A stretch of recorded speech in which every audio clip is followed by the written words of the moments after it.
Welcome to my series on Northwest mythology. I'm your purveyor of the supernatural, Jacob. Thanks for joining me as we embark on a video to look at some tales of the creatures that lurk just beneath the surface of the world that we know. The tales featured tonight come from my first book called Northwest Mythology, Volume 1. I investigate and research supernatural occurrences around the Puget Sound area where I live. A link to purchase a copy will be in the description. If you enjoy these stories of the supernatural, make sure that you smash that thumbs up button, click the subscribe, turn on the notifications so you don't miss a video. I'm uploading new videos weekly. Leave a comment about your own supernatural experiences or a place you would like to see a video on. The first part of tonight's video will be on explaining monsters. In no way am I claiming to be an expert in cryptozoology or all supernatural entity traditions. However, I have done extensive reading and listened to many oral traditions on both local Native American beliefs and Scandinavian beliefs. I've also been and had interactions with some of these cryptids and phenomenon firsthand. Before the tales get underway, a few ideas need to be explained. First is the idea of the spirit realm. It is also commonly referred to as a supernatural realm. I will be using these terms interchangeably throughout. They are more or less synonyms depending on the belief systems. It is a parallel dimension that inhabits the same space as ours. Our ancestors' spirits inhabit this realm after they leave their mortal coils. That is why land and places are sacred to indigenous people, because the spirits of their ancestors still inhabit their traditional areas, even after their physical body's death. In Scandinavian culture, the ancestor spirits don't stay in one place, but instead follow their living kin and help them. Hauntings often happen when spirits get stuck in a location for various reasons. They're stuck between the two realms and cannot move on. When this happens, they can sometimes even become resentful and aggressive. Not only spirits inhabit this realm, many creatures, both in Native American and Scandinavian cultures, either live exclusively in the spirit or supernatural realm or can move back and forth from one realm to the other at will. Magical creatures, gods, spiritual guides, demons, and monsters also reside in this realm or any number of other parallel domains. In Scandinavian tradition, as many as 9 realms are said to exist, each containing different types of creatures. For simplicity, I just like to think of it as the physical realm where we live and the supernatural realm where spirits and other creatures reside. In Native American traditions, beings like Sasquatch, skinwalkers, and wendigos all come from this realm. Everyone knows a Sasquatch. What might not be known is that it is believed that they have the ability to transition to this other realm at will or in certain locations. This contributes to their elusive nature. Skinwalkers are evil spirits that can take the form of other people or animals. Wendigos are vampire-type creatures that turn their victims into monstrous cannibals. They can appear in our world at times, but can seemingly disappear at will when they step back into the spirit realm. This helps to explain why no one can catch them, find a corpse, or get any kind of good evidence they exist. In Scandinavian culture, beings like trolls, giants, and fairy folk are much the same. They can travel from one realm to the next. However, many of them move from the spirit realm and take up permanent residence in our realm. The physical realm is called Midgard, which means middle land. Our physical realm is a stopping point at which all the other realms are said to be reached. It is not as easy for these beings to move back and forth from the realms. They can only travel between the realms in unique places where the veil between the two is thin, and usually during certain times of the solar or lunar eclipse. They also retain many supernatural powers in our physical realm. These can include turning invisible or very hard to see, enhanced strength and senses, and the ability to make magic items. These beings are not evil, however, they do have ways of acting and thinking that are different from humans. Often they will play pranks or scare people for their amusements. They can be cavalier about murder because to them, the spirit will just return to the supernatural realm. They don't see death of the body as a permanent thing, as they think of a creature's soul as immortal. Of course, this can make for many scary encounters when humans interact with these outer realm beings.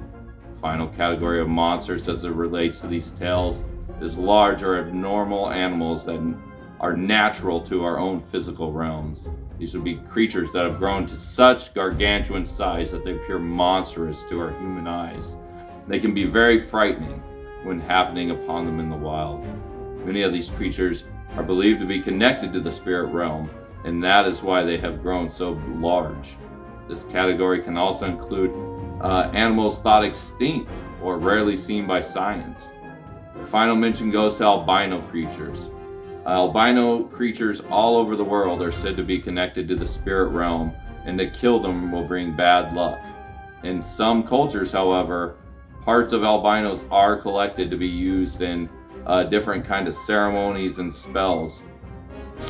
There's a big black market on the parts of different albinos that then will be used in these different witchcrafty ceremonies. The first tale covers a monster that falls into the category of one that is of this physical realm but has grown to a legendary size. When creatures grow so large, they have some connection to the supernatural. This is about the giant North Pacific octopus. These octopuses have been known to reach 150 pounds and have 20 feet tentacles. I've caught and released several of these young from the dock while crabbing around the sound. It is not illegal to eat octopus and is considered a delicacy in several parts of the world. I don't have the heart to kill the curious young cephalopods, and after playing with them for a while, release them back into the water to hopefully grow to monstrous potential. I also enjoy swimming in the area and wondered if any of the giant parents could be watching from the murky depths and would seek revenge if they watched me catch and keep one of their young offspring. Octopus are amazing creatures that are pretty intelligent and can even show some emotions and memory. They are said to be able to communicate by changing their color or by using bioluminescence. However, I have no qualms about eating their delicious cousins, the squid. Both are said to be able to grow to sizes that push them into the mythological category. Giant kraken, either giant-sized octopus or squid, has attacked many maritime vessels throughout history. Many whales have been seen with suction cup marks the size of dinner plates pocking their thick hide. In the early 1900s, a club was formed around the Tacoma Narrows that would wrestle the giant octopus that lived in the area. The group would meet on various beaches, dive down into the rocks, and compete to catch the most enormous octopus. To keep things sporty, most members would try not to use diving gear when wrestling the octopuses. Instead, they would free dive just by holding their breath to go and wrangle the giant prey from between the submerged boulders. The sport was not very fair as the octopus do not have much chance against divers. Octopus do not possess much in the way of muscles. Most of their size can be squeezed through tiny openings. If their beak can fit through a hole, then their whole body can squeeze through. After the octopus wrestling event, the participants would cook and prepare the losing octopi for dinner on the beach. The club activities reportedly went on for years. The human wrestlers had to dive deeper and deeper to find a worthy eight-legged opponent, as the octopus were hunted to scarcity. In one of these encounters, a diver was going after an 8-foot creature he had seen in some rocks, when a large 20-foot or bigger beast came from behind and removed his mask. The man fought with the beast for as long as he could. Eventually, he had to flee the shallows to get some air. All the other club members made fun of the man, as no member had ever had to retreat before. A few weeks later, the same diver returned to the area, ready for revenge, after being embarrassed in front of his friends. The man returned with a diving tank and a diving knife to seek revenge on the 8-legged giant suction cup beast for the perceived slight. This time, no friends were with him, as he is not seeking honor, but revenge for the earlier embarrassment. No one knows exactly what happened that day. What is known is the man's body was found a few days later. He had drowned and his mask was missing. He was also found with circles on him matching that of a giant octopus. A few of the club members donned scuba tanks to see if they could catch the murderous creature that had drowned their friend. They ended up finding a 20-foot beast that matched the description in the same area. It had a new scar running down the left side of its face and was missing an eye. As the divers approached, it fled into deeper water towards the Tacoma Narrows Bridge. After this incident occurred, the Octopus Wrestling Club was disbanded. Since that time, other reports have come in of even more giant octopuses living in the ruins of the old Tacoma Narrows Bridge. The Bridge ruins are full of cracks and crevices, perfect for octopus habitat. The current is rapid and makes it very hard for divers and predators to approach. The environment makes an ideal habitat for octopus to grow to gigantic sizes. And many have claimed to have seen that same one-eyed octopus lurking, growing ever bigger until it is close to a reported 100 feet long at the current time. Several smaller vessels go missing in the area each year. Although the current is quick, many people say the old picture of giant krakens encircling ships, dragging them to their watery depths, are accurate depictions of what happens to the missing vessels. The bodies are often missing, and the ships are usually found torn into several pieces of debris that eventually wash up ashore. The parts that do wash up have giant beak marks taken out, with huge suction cup marks from the massive octopus suction cups. The ruins of the Tacoma Narrows isn't the only place in Puget Sound said to hide monsters. Manchester State Park is also said to hide such large sea creatures. It has secret tunnels and bunkers and is not accessible to the general public. Manchester's tunnels have long been sealed and no longer accessible by any means that I have found. That is not to say that a few doors haven't been missed somewhere in the woods. However, I have not found any. One part left of the bunkers is fenced off but is easily climbed, as the fence is only about waist high. The bunker leads down to a heavy iron door that's welded shut. When you read the informational plaque scattered throughout the park, it mentions that munitions were stored inside the bunker that ran under the hill. I doubt that these tunnels are now used for anything except for long-term storage. Strange things start to take shape when looking into the surrounding area. To the west of the park is a marine science research complex that is heavily fenced and guarded. I'm not exactly sure how much security a research facility needs, but it seems excessive and makes its presence suspicious. This facility is next to a Navy base patrolled by armed guards and not well known to the residents. Both of these facilities have huge tanks that hold unknown substances or creatures. Some of the tanks are said to hold jet fuel, while others are not marked with the contents. All these tanks are huge, to hold an estimated 150,000 gallons each. Between the facilities are roughly 10 tanks this size. These facilities are well guarded, and when approached, a wayward hiker will quickly be confronted by armed security personnel. The next strange location is located across Rich Passage Channel on Bainbridge Island. It is another out-of-the-way old military installation turned state park called Fort Ward. What makes this odd is that the Army and later the Navy manned a heavy-duty net that ran across from Manchester to Fort Ward for several decades. The net was supposedly used to deter submarines from attacking the Bremerton shipyard. However, it started to be manned in the early 1900s, before submarine warfare was a real threat to the local ships. Also, a metal net was not the greatest deterrent, as other passages led into the shipyard, and the net was only on one entrance. Nets were also only questionably effective against stopping a sub. The most likely answer is the military used the net for another purpose, one they did not want the general population to know about.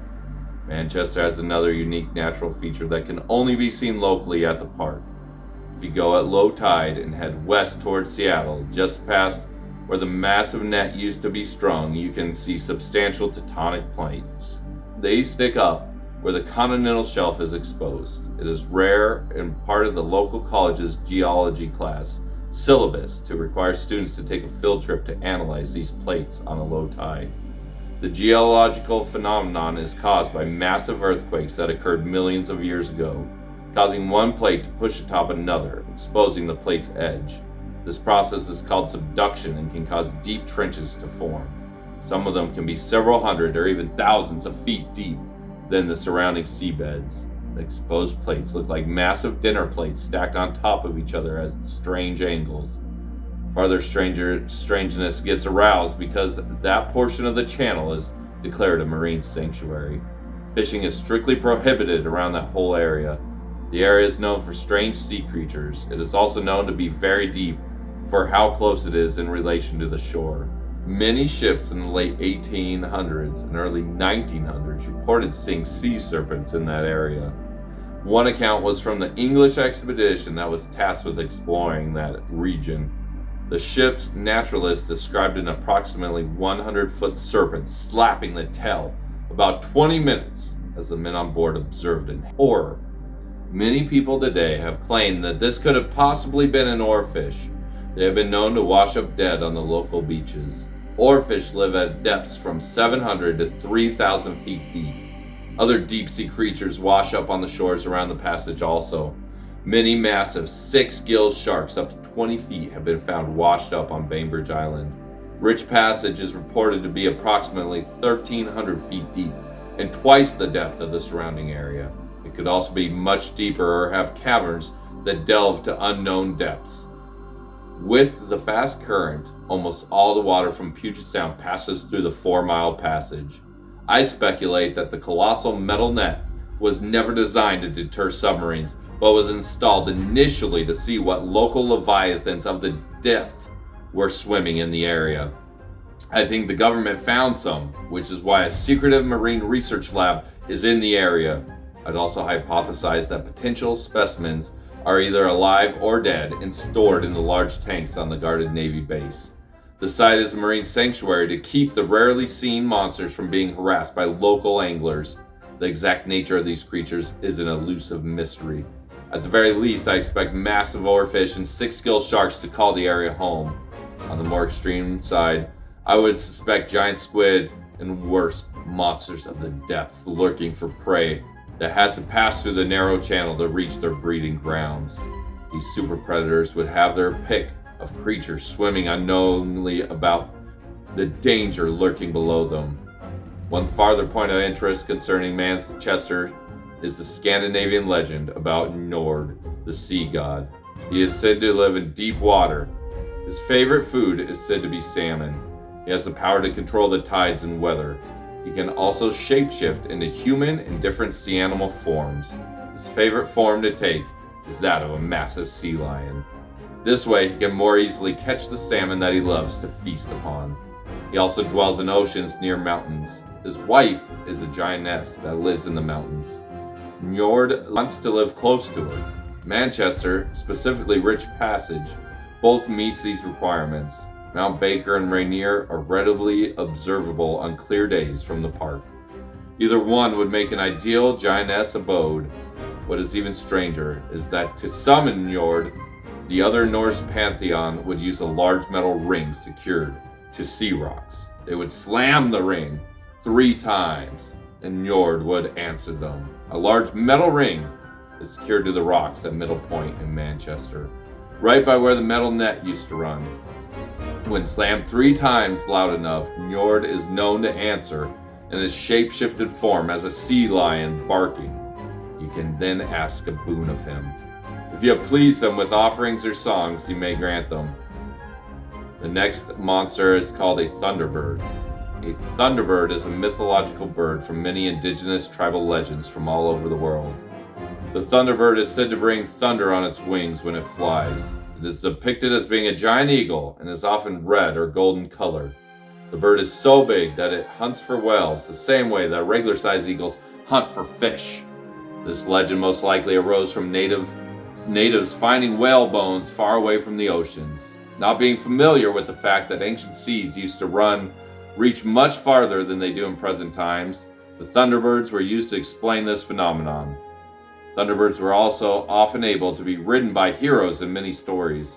For most of my life, I thought Thunderbirds were not based on actual creatures and were mainly just a legend used to explain whale fossils in strange places. However, that changed one fateful afternoon.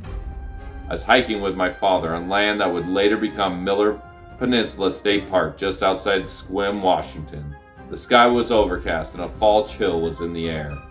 At that time, the land was not a state park. Me and my dad had been trailblazing exploring the area. After about an hour, we came to a small lake just outside the modern-day park boundaries.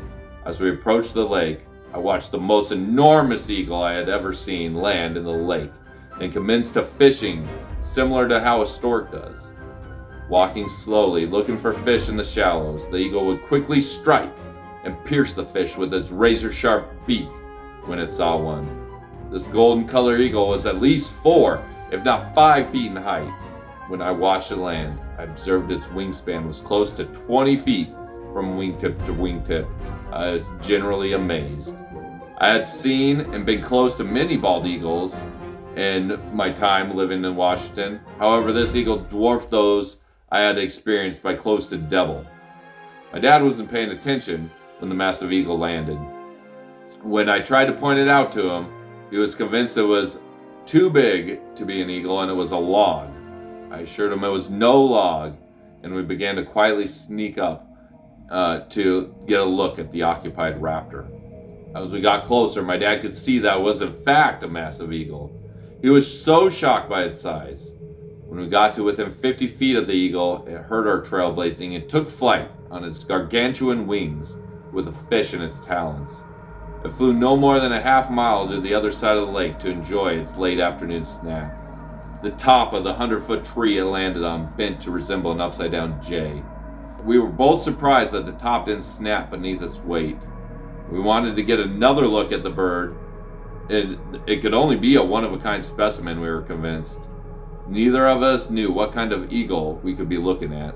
Seeing a creature that size is an experience that I'll remember my whole life.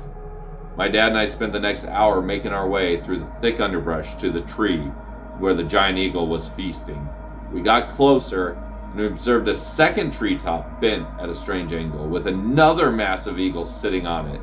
We're both about to reach the trunk of the tree when suddenly both of the creatures took flight. They leaped from the tree almost in a sequenced motion, using the bend like a catapult to fling them several feet into the air before spreading their 20-foot wings. They gracefully took to the air and rode the updrafts. Me and my father watched in awe as the two massive golden eagles slowly circled into the sky, gaining altitude with each loop. We watched them do this for several hundred feet into the air. At this time, we started to see other enormous eagles spiraling at that same altitude that the birds had reached. Both of us were amazed to see 10 or even more giant birds circling at that altitude. During that time, the sky had also become cloudier and more ominous as storm clouds rolled into the area. Large lightning started to flash across the sky, and the boom of the thunder a few seconds later shook our chest. Sheets of rain started to pelt us down, drenching us like a shower. It was a fantastic experience that we both continued to watch for 15 or so minutes in the rain and the thunder and lightning. If the weather bothered the eagles, they didn't show it. Several bolts got so close to the creatures that it appeared as if their wings were casting the bolts themselves, boom, shooting out from their wing feathers. We were soaked to the bone at this point. Both of us thought it was a hike we'd never forget. For years, I tried to figure out what type of eagles we had seen that day. As far as we could tell, they had to be golden eagles because of the color. Usually they're only a little larger than bald eagles. The two we had seen had to have been massive specimens for their species, well above the average size most reach. After seeing these golden eagles riding that thunderstorm, I understood the legend of the Thunderbirds had originated. I also wondered if the local Protection Island National Wildlife Refuge had something to do with protecting these eagles. The island is pretty big and no humans are allowed to visit the area. It is easily seen from the park. I've been back to that area several times and have never seen the eagles since that fateful afternoon. For that matter, I have not seen any golden eagles in Washington besides that particular day. The final creature for tonight's video is a little known piece of knowledge from Washington Native American lore. Some Sasquatches were said to be so well known to certain tribes that they had names. They also had ways to communicate with tribal members. They're said to be able to speak in the native language, but usually preferred to use a form of sign language. One Sasquatch I've heard about was a female Sasquatch named Slapoo. She was said to roam in the deep woods around the Elwha. Slapoo was said to have long wild hair on top of her head. The rest of her body was covered in fur. All the native masks that depict her face show her with large lips and making a kissing face. She is said to wear a one-piece woven cedar dress and carry around giant woven cedar baskets. On occasions, Sasquatch was known to use tools in baskets and even weave clothes in baskets from cedar. Tool use and limited clothing are not commonly associated with Sasquatch. Slapoo would wander the woods looking for lost children. When she would find them, she would scoop them up and put them in her giant woven cedar basket. What happened to the children after was up for debate. Lore had it that if they were well-behaved and hard-working children, she'd take them to her cave where she would adopt them and raise them as her own.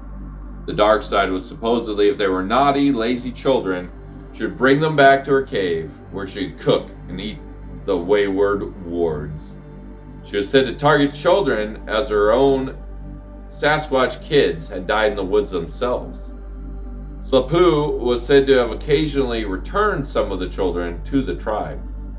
All the children that were returned have already passed on and become ancestors long ago, but their experience was passed on orally to their families through the generations. Whatever interactions the tribe used to have with Sasquatch has mostly ceased several generations before our current time. If any tribal members still have interactions with Sasquatch, it is not common knowledge that they're willing to share with outsiders. If Sasquatch kidnapping and raising children as their own seems far-fetched, there was an actual reported and documented case of this happening.